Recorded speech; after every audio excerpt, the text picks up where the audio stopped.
நம் பாரம்பரியத்தை தொன்மை மாறாமல் புதிய யுக்திகளை புகுத்தி செயல்படுத்தும் போது வெற்றி தானாக வந்து சேரும் என்பதை மெய்ப்பித்து காட்டியுள்ளார் தேசிய விருது வென்ற தமிழ்நாட்டை சேர்ந்த ஓவியர் கமலக்கண்ணன்.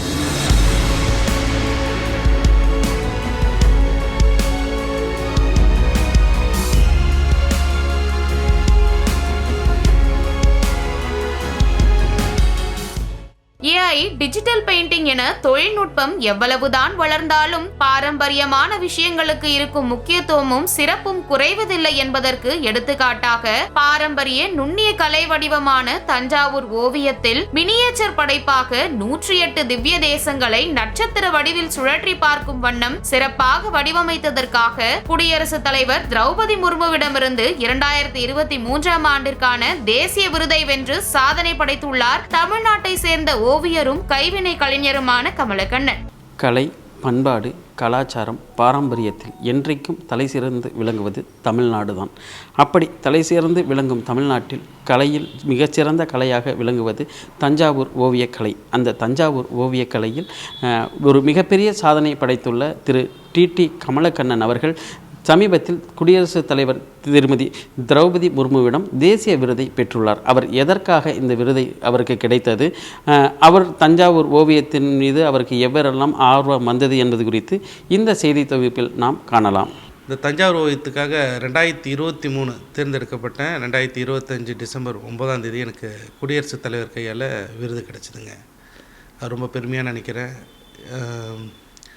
மற்றபடி என்னென்னா, இந்த தஞ்சாவூர் ஓவியம் பார்த்திங்கன்னா ஒரு 31 ஆண்டாக பண்ணிகிட்ருக்கேங்க. 31 ஆண்டு காலமாக பண்ணிகிட்ருக்கேன். குமார் ராஜா முத்து ஆர்ட்ஸ் அண்ட் கிராஃப்ட்ஸ்ன்றது தான் கற்றுக்கிட்டேன். நான் 94 அது முடித்தேன். நான் முடிச்சுட்டு இந்த பெயிண்டிங்ஸ் அப்படியே பண்ணிவிட்டு அது சேல் பண்ணி அது வியாபாரமாக கொண்டு வந்தாலும் இதில் நிறைய டிஃப்ரெண்ட்டாக பண்ணணும் அப்படின்ட்டு பலவித கதைகள், stories, star shape, round shape, rectangle, இந்த மாதிரி பல வடிவமைப்பில் பண்ணியிருக்கோம். இந்த தஞ்சாவூர் கலை கற்றுக்கணுங்கிற ஆர்வம் இந்த தஞ்சாவூர் ஓவியம் கற்றுக்கணுன்ற ஆர்வம் எங்கேருந்து வந்ததுன்னா, கே மாதவன் ஆர்டிஸ்ட், அவரோட பேரன் முரளின்ட்டு மாடல் மேக்கிங், அவங்க வீட்டுக்கு போகும்போது அந்த ஓவியங்கள்லாம் பார்த்தோன்னே எனக்கு ஒரு ஈர்ப்புத்தன்மை வந்தது. அதுக்கப்புறம் செரியன் பிரதர்ஸ்னு ஒரு இடத்துல போய் கற்றுக்கலான்ட்டு, ஆயில் பெயிண்டிங் கற்றுக்கலான்ட்டு போனேன். அதுக்குள்ளே நமக்கு தெரிஞ்சவங்க ஒருத்தவங்க இந்த மாதிரி தஞ்சாவூர் ஓவியம் வந்து ஃப்ரீயாக கிளாஸ் எடுக்கிறாங்க, ராணி மீனமுத்தை அவங்க வந்து ஃப்ரீயாக சொல்லித்தராங்க அப்படின்னு சொன்னோடனே அந்த இடத்துல போய் பார்த்தேன். அங்கே வெளியூர்லேருந்துலாம் வந்து தங்கி தான் படிக்கிறாங்க. 3 வருஷம் படிக்கணும், காசு கொடுத்துனா 6 months கோர்ஸுன்னாங்க. சரி, எனக்கு தங்கி படிக்கிறதுக்கான விருப்பம் இல்லை, ஏன்னா நான் சென்னையிலே இருக்கிறதுனால அந்த 6 months கோர்ஸ் எடுத்து அதை படித்தேன். நான் அங்கே படித்து முடிச்சது. அதுக்கப்புறம் நிறைய ஃப்ரெண்ட்ஸ் சர்க்கிள் அங்கேயே இருக்கிறாங்க, எல்லாருமா சேர்ந்து படம்லாம் பண்ணின்னு இருந்தோம். தனியாக நான் மட்டும் பண்ணேன். அப்புறம் என் ஃப்ரெண்டு கூட சேர்ந்து ஒரு 2-3 பேர் சேர்ந்து பண்ணோம். பண்ணிவிட்டு இப்போ பார்த்திங்கன்னா ஒரு 20-25 ஆர்டிஸ்டன் என்கிட்ட இருக்காங்க, சக ஓவியர்களின் கூட ஒர்க் பண்ணுறாங்க. மற்ற ஓவியங்களுக்கும் தஞ்சாவூர் ஓவியத்திற்கும் இருக்கக்கூடிய வேறுபாடு? இப்போ மற்ற ஓவியங்கள்லாம் பார்த்திங்கன்னா ஆயில் பெயிண்டிங்லாம் இருந்தது. இப்போ ஆயில் பெயிண்டிங்லாம் பார்த்திங்கன்னா இப்போது டிஜிட்டலாக கேன்வாஸ்லேயே பிரிண்ட்டு போட்டுறாங்க. தஞ்சாவூர் ஓவியத்தை வந்து கையில் தான் பண்ணி ஆகணும், வேறு வழியே கிடையாது. போர்டு ப்ரிப்பரேஷன் இருக்குது, ஸ்டோன் வைக்கணும், ஃபாயில் ஒட்டணும், கலரிங் பண்ணணும், எல்லாமே ஹேண்ட்மேடில் மட்டும்தான் பண்ண முடியும். அதனால் இதில் வந்து வேறு எந்த டிஜிட்டலோ இல்லை ஏஐ வச்சு எதுவும் பண்ணவே முடியாது. தஞ்சாவூர் ஓவியன்றது ஒரு மரபொழி ஓவியம். இது பழங்காலத்து ஓவியம், 17th centuryலேருந்தே இருக்குது இந்த பெயிண்டிங்ஸு. அதனால் அந்த ட்ரெடிஷன் மாறாமல் அப்படியே எடுத்துகிட்டு போயிட்டுருக்கோம். அந்த காலத்தில் பல நூற்றாண்டுகளுக்கு முன்பு அரசர்கள் அவங்க அரண்மனையிலேருந்து எல்லா இடங்களிலும் இந்த தஞ்சாவூர் ஓவியம் தான் இருக்குது. இன்றைக்கு மக்களிடம் இந்த தஞ்சாவூர் ஓவியத்துக்கான வரவேற்பு எப்படி இருக்குது? இன்றைக்கி டான்ஜர் பெயிண்டிங் பார்த்திங்கன்னா ஃபஸ்ட்டு இந்த பணம் நிறைய இருக்கிறவங்க தான் வாங்க முடியுன்ற சூழ்நிலை இருந்தது. அதாவது பார்த்திங்கன்னா பெங்களூர், ஹைதராபாத், டெல்லி, பாம்பே, இங்கே தான் நிறைய சேல் ஆயிருந்தது. ஆனால் இப்போது மிடில் கிளாஸ் ஃபேமிலி கூட நம்ம டான்ஜர் பெயிண்டிங் வாங்குகிறாங்க. அதனால் இப்போ நல்லா சேல்ஸ் இருக்குது. டான்ஜர் பெயிண்டிங் பொறுத்த வரைக்கும் எந்த பிரச்சனையும் இல்லை, டிமாண்டும் இருக்குது, வியாபாரம் நல்லா தான் இருக்குது, ஒன்றும் பிரச்சனை இல்லை எங்களுக்கு. அரசர்கள் காலத்தில் பயன்படுத்தின மெட்டீரியல் இப்போ நம்ம நிறைய டெக்னாலஜிஸ் எல்லாம் வந்துருச்சு, மெட்டீரியல்ஸும் நிறையா வேறு வகையில் வந்துருச்சு. ஸோ அதுக்கும் இதுக்கும் என்ன மாதிரி டிஃப்ரென்ஸ்லாம் நம்ம இருக்கும்? அப்போது ரெடி பண்ண ஓவியங்கள்லாம் எந்த அளவுக்கு இருந்திருக்கு சார்? இப்போ பழங்காலத்தில் வந்து ரெடி பண்ண ஓவியங்கள்லாம் பார்த்திங்கன்னா ஒரிஜினல் பலகையிலே பண்ணாங்க. கற்கள்லாம் பார்த்திங்கன்னா ஒரிஜினல் ப்ரீஷியஸ் ஸ்டோன் தான் வச்சாங்க. டைமண்டு இந்த மாதிரி மரகதம், கெம்பு இந்த மாதிரி கல்லே வச்சு பண்ணியிருக்காங்க. இப்போ அந்த மாதிரிலாம் பண்ணுறதில்ல. இப்போ முன்னாடினா பலகை வச்சு பண்ணியிருந்தாங்க. இப்போ நம்ம வாட்டர் ப்ரூஃப் ப்ளைவுட்டே வருது. அதே மாதிரி வெஜிடபிள் கலர்ஸில் பண்ணியிருந்தாங்க. இப்போ வெஜிடபிள் கலர்ஸ்லாம் அந்த கலர்ஸ் கிடைக்கிறதில்ல. போஸ்டர் கலர் தான் பண்ணுறோம் எல்லோரும். வெஜிடபிள் கலர்ஸ் கிடைச்சாலும் ரேட் அதிகம். அந்த ரேட்டு நம்ம பண்ணி அது ஒரு கஸ்டமர் வந்து வாங்கிப்பாங்கன்னா கஷ்டம், சந்தேகத்துக்குரியது தான் அது. ஆனால் பியூர் கோல்ட் ஃபைல் தான் யூஸ் பண்ணிகிட்ருக்கோம் இப்போது. டெக்னாலஜிஸ் நாளுக்கு நாள் வளர்ந்துட்டே வருது. ஆனால் எவ்வளோ டெக்னாலஜி வந்தாலும் தஞ்சாவூர் பெயிண்டிங் மட்டும் அது எந்த டெக்னாலஜியும் யூஸ் பண்ண முடியாது அப்படிங்கிற ஒரு சுச்சுவேஷன். அது எதுனா தஞ்சாவூர் பெயிண்டிங் பார்த்திங்கன்னா எந்த டெக்னாலஜியும் யூஸ் பண்ண முடியாதுன்றது எதுக்குன்னா, அந்த பெயிண்டிங்கோட மெத்தடே அதுதான். அது எல்லாமே ஹேண்டில் தான் பண்ணி ஆகணும், வேறு வழி கிடையாது. ஆனால் என்ன ஒன்று, இப்போ குறுகிய காலமாக பார்த்திங்கன்னா கலர் ஜெராக்ஸ் ஒட்டுறாங்க ஃபேஸ் வரையாமல். அது மிகப்பெரிய தவறு, அது பண்ணக்கூடாது. ஃபாயிலும் பார்த்திங்கன்னா சிந்தட்டிக் ஃபாயில் யூஸ் பண்ணுறாங்க. அந்த 2 தவறை செய்யாமல் இருந்தீங்கன்னா இந்த ஓவியம் அழியாமல் நல்லாயிருக்கும். அது இன்றைய காலகட்டத்தில் தஞ்சாவூர் பெயிண்டிங் கற்றுக்கக்கூடிய ஆர்வம் இளைஞர்களிடமாகட்டும் மாணவர்கள்ட்ட எந்த அளவுக்கு இருக்குது? வராங்க சார், இதெல்லாம் கற்றுக்கணும் அப்படிங்கிற ஒரு ஆர்வத்தோடு வராங்க. தஞ்சாவூர் ஓவியம் வந்து பார்த்திங்கன்னா நிறைய பேர் கற்றுக்கணும்னு விருப்பப்படுறாங்க. எக்ஸ்பெஷலி பார்த்திங்கன்னா ஹவுஸ் ஒய்ஃப்ஸு, பசங்க, இளைஞர் பிஎஃப்ஏ முடிச்சுட்டு வராங்க. பேச்சுலர் ஆஃப் ஃபைன் ஆர்ட்ஸ் முடித்த பசங்க கூட தஞ்சாவூர் ஓவியமில் நல்லா இன்கம் இருக்குதுன்னு கற்றுக்கிறதுக்கு வராங்க. நாங்கள் சொல்லியும் தரோம் அவங்களுக்குலாம். நீங்கள் பார்த்து வியந்த ஒரு தஞ்சாவூர் ஓவியம் அப்படின்னா என்ன சார் சொல்லுங்கள்? நான் பார்த்து வியந்த தஞ்சாவூர் ஓவியம்னா மிஸ்டர் வெங்கடேசன்ட்டு இறந்துட்டார். அவர் எங்கள் சீனியர். அவர் வரைகிற ஓவியங்கள்லாம் ரொம்ப அருமையாக இருக்கும். அதெல்லாம் எங்களுக்கு அதை பார்த்ததுக்கப்புறம் தான் இன்னும் நல்லா பண்ணணும், அவருக்கு நிகராக பண்ண முடியாது, ஆனால் பண்ணணும்னு ஆசைப்படுவோம். எந்த ஒரு துறையாக இருந்தாலும் ஒரு நல்ல ஒரு கெட்டது இருக்கும். இன்றைக்கி இருக்கக்கூடிய சூழ்நிலை ஒரிஜினல் தஞ்சாவூர் பெயிண்ட்டை மக்கள் எப்படி தேர்ந்தெடுக்கணும், அதை டிஃப்ரென்ஸ் பார்க்க முடியுமா? இது ஒரிஜினல், இது போலி அப்படிங்கிறது. ஏன்னா எல்லா விஷயத்துலையுமே 2 விதமாக இருக்காங்க. அதுக்கு அவங்களுக்கு நீங்கள் என்ன சொல்லுங்கள்? ஒரு நிமிஷம். தஞ்சாவூர் ஓவியம் பார்த்திங்கன்னா நிறைய பேர் இந்த மாதிரி கலப்படம் இருக்கிறதுனால அது கோல்டு ஃபாயிலும் சிந்தட்டிக் ஃபாயிலும் கொஞ்சம் கண்டுபிடிக்கிறது கஷ்டம்தான் அது. ஆனால் இப்போ பார்த்திங்கன்னா இப்போ நாங்கள்லாம் பேனல் ஆர்டிஸ்ட்டு, இப்போது விருது பெற்றிருக்கோம். விருது பெற்றது தான் நல்ல ஓவியர்னு கிடையாது.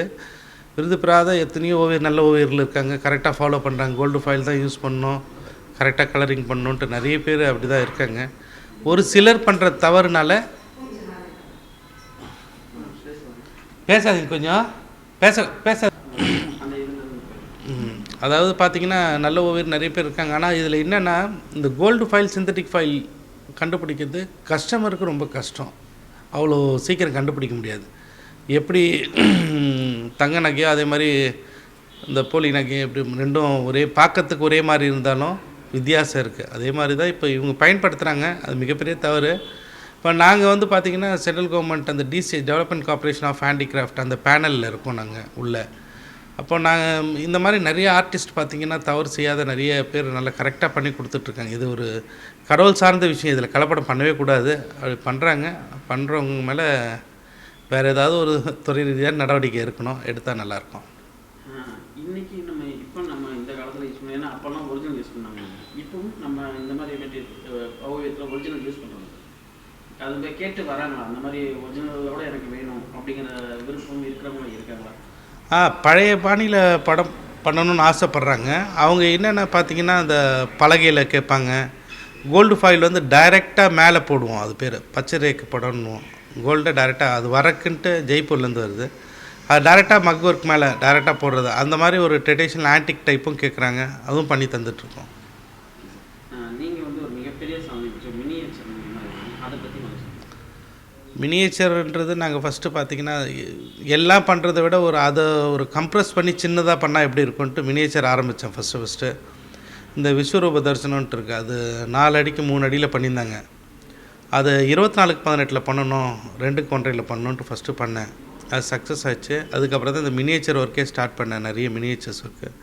இப்போ விருது கிடச்சிருக்க படமும் மினியேச்சர் ஒர்க்கு தான். 108 திவ்ய தேசம், அது 54 ஃப்ரண்ட்டில் இருக்கும், 54 பின்னாடி இருக்கும், ஸ்டார் வடிவத்தில் இருக்கும். அதை திருப்பி பார்த்துக்கலாம், 2 சைடு ரொட்டேட் பண்ணி பார்க்குற மாதிரி ஃபஸ்ட் டைம் நான் பண்ணியிருக்கேன். அதுக்கு வந்து ஒரு தேசிய விருது கிடச்சிருக்கு. அது எந்த அளவுக்கு சந்தோஷம் இருக்குது? அந்த விருது வாங்கக்கூடிய தருணம் இந்த தேசிய விருது கிடைச்சது எனக்கு ரொம்ப மிகப்பெரிய சந்தோஷம் எனக்கு. நான் இது 6 முறை ட்ரை பண்ணியிருக்கேன். ஒரு முறை வந்து நேஷ்னல் மெரிட் சர்டிஃபிகேட்னு கொடுத்தாங்க. அதாவது தேசிய விருது கிடைக்காது, அதுக்கு நிகராக ஒரு விருது ஒன்று கொடுத்தாங்க. அதுக்கப்புறமும் ட்ரை பண்ணிட்டு தான் இருந்தேன், கிடச்சிது. அதாவது எல்லா வாட்டியும் முதல்லே வெற்றி கிடைச்சிடும்னு இல்லை, வெற்றி கிடைக்கிறதுக்கான நம்ம முயற்சி எடுத்துகிட்டே இருந்தோம்னா ஏதோ ஒரு விஷயத்தில் கண்டிப்பாக கிடைக்கும். ஒன்றுத்தில் சரி பண்ணணும், அடுத்த வாட்டி ஒரு பண்ணும்போது என்ன தவறு பண்ணியிருக்கோம், இதெல்லாம் சரி பண்ணிக்கிட்டே வந்தால் கிடச்சிரும்.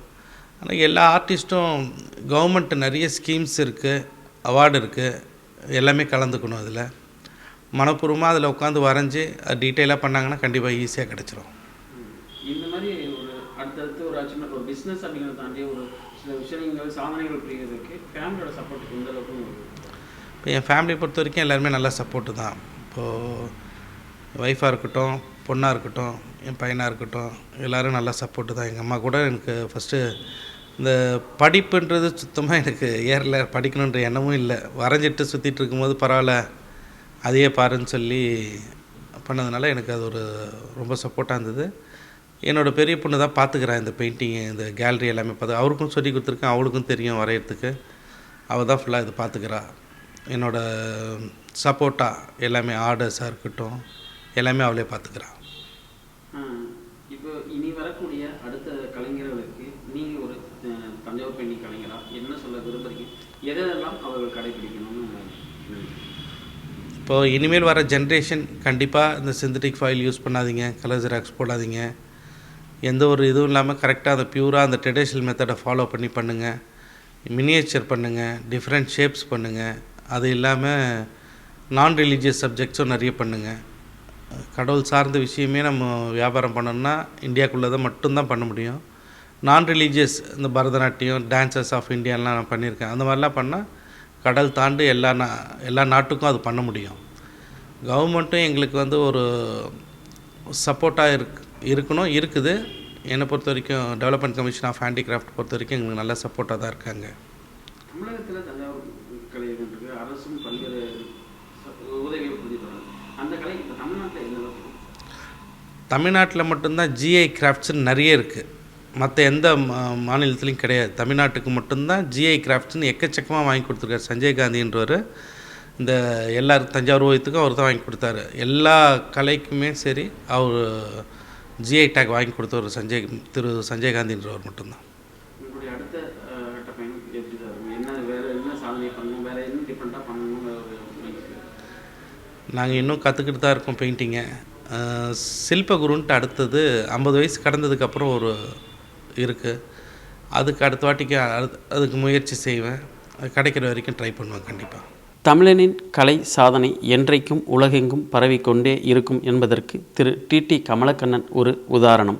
அப்படி அவர் உருவாக்கிய மினியேச்சர் தஞ்சாவூர் ஓவியம் இன்றைக்கு உலகெங்கும் மிகப்பெரிய சாதனை படைத்து தேசிய விருதை அவருக்கு பெற்றுத்தந்துள்ளது.